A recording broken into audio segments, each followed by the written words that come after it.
Hey there, everybody. I'm just kind of hopping on for just a minute early in the morning on this Saturday. It is cool, it is breezy, it is going to rain here in Richmond, so I'm spending a day inside to create some more of these really sweet cards. So I wanted to show these to you. This is something that you can totally create with whatever you have on hand.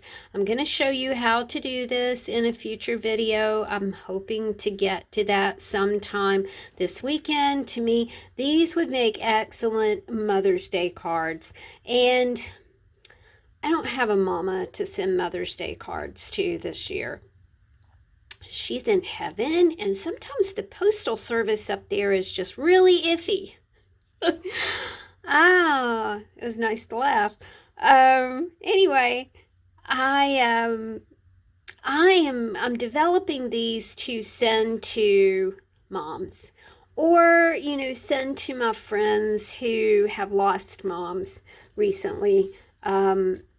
They're just a lot of fun, guys. The process is really simple. All you need is some book pages, a little bit of paint. Doesn't even matter what kind of paint you use.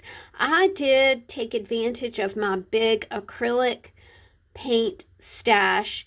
Thank you, C. You know exactly what I'm talking about. Miss C met me, not Miss C, but Cheryl. Cheryl met me in the parking lot of Walmart and filled my car up with all kinds of art supplies before she skedaddled, which I thought was really sweet. So thanks, Cheryl.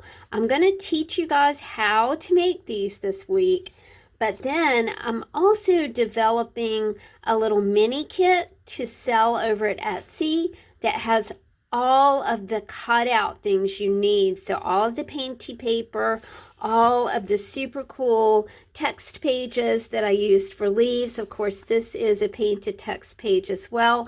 So I think you guys will really enjoy this project. Please do chime in below and let me know what you think of these pretty little DIY cards. I'll talk to y'all soon. Bye.